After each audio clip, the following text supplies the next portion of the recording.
AFC sudah mengumumkan siapa wasit yang akan memimpin pertandingan Timnas Indonesia melawan Timnas Cina. Wasit yang dimaksud adalah Rustam Lutfulin.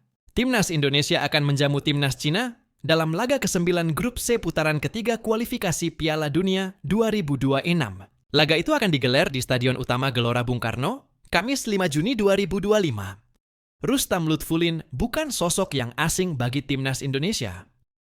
Wasit asal Uzbekistan itu sudah beberapa kali memimpin pertandingan yang melibatkan Timnas Indonesia di beberapa kelompok usia.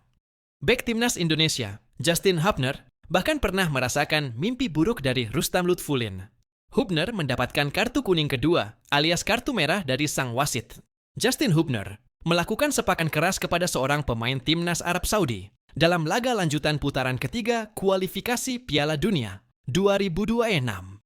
Rustam Lutfulin pun tak segan untuk mengusir Hubner menuju ruang ganti. Sejauh ini, ada 3 pertandingan yang melibatkan Timnas Indonesia di berbagai kelompok usia yang pernah dipimpin oleh Rustam Lutfulin. Menariknya, Garuda selalu meraih kemenangan saat Lutfulin menjadi pengadil. Rustam Lutfulin menjadi wasit utama saat Timnas Indonesia meraih kemenangan 2-0 atas Filipina dalam laga putaran kedua kualifikasi Piala Dunia 2026.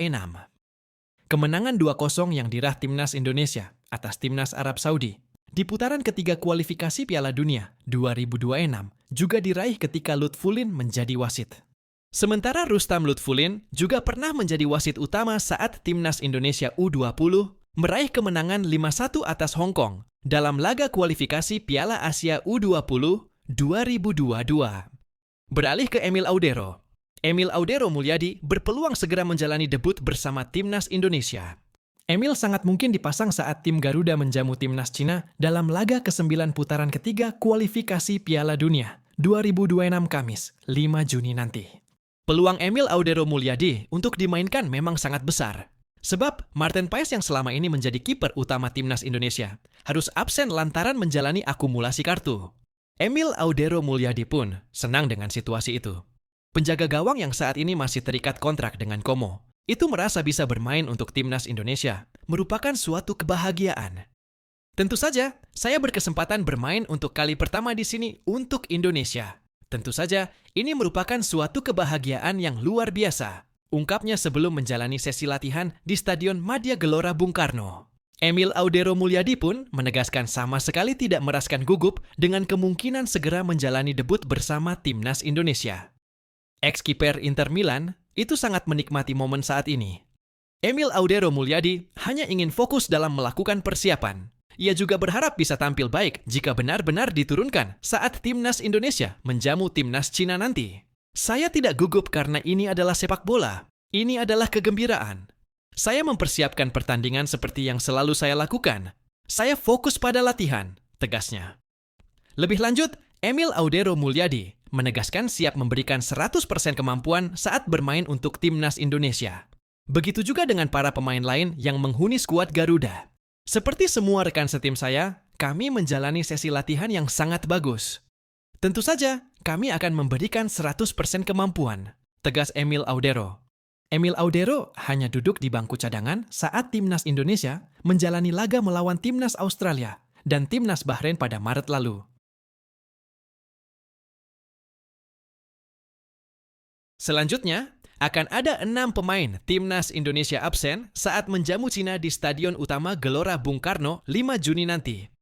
Patrick Kluivert tak panik karena kedalaman skuad sangat apik.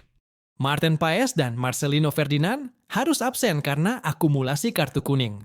Ragnar Oratmangoen pemulihan sakit, sedangkan Sandy Walsh dan Septian Satria Bagaskara dibekap cedera. Sementara Eliano Reinders izin menanti kelahiran anaknya. Mereka dipastikan tak berada di skuad saat Timnas Indonesia melakoni matchday ke-9 putaran ketiga kualifikasi Piala 2026. Padahal laga ini krusial bagi langkah Jay Itzes dan kawan-kawan untuk ke Amerika Serikat, Kanada, dan Meksiko tahun depan. Menurut pengamat sepak bola senior asal Malang, Gusnul yakin, situasi yang dialami Timnas Indonesia ini mirip yang menimpa Timnas Australia ketika kedua tim bentrokan di Allianz Stadium Sydney 20 Maret lalu. Bahkan, saat itu ada 11 pemain The Socceroos yang absen. Namun, pelatih Australia Tony Popovich memanggil pemain baru yang kualitasnya tak terdeteksi oleh Patrick Kluivert. Apalagi, duel itu merupakan debut pertama pelatih asal Belanda itu bersama timnas Indonesia. Akhirnya, Australia menang dengan skor telak 5-1. Bank pemain timnas Indonesia mulai banyak, sehingga tim pelatih punya banyak opsi jika ada pemain yang berhalangan tampil.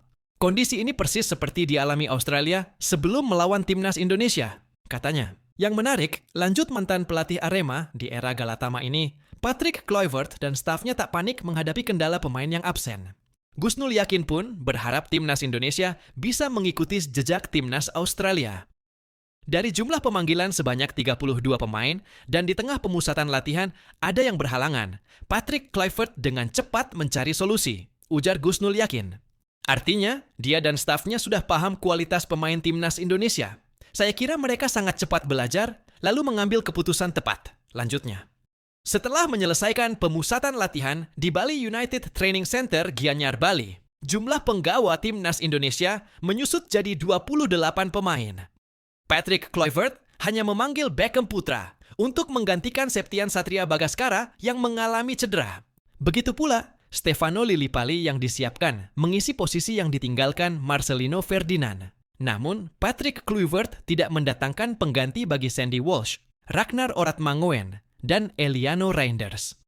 Menariknya, dari total 30 pemain tersebut, 17 diantaranya sosok keturunan.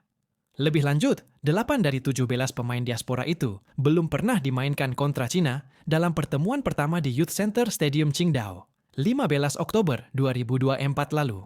Ini menjadi keuntungan bagi timnas Indonesia karena bisa mengejutkan Cina dengan kekuatan baru yang belum terpetakan oleh pelatih Branko Ivankovic.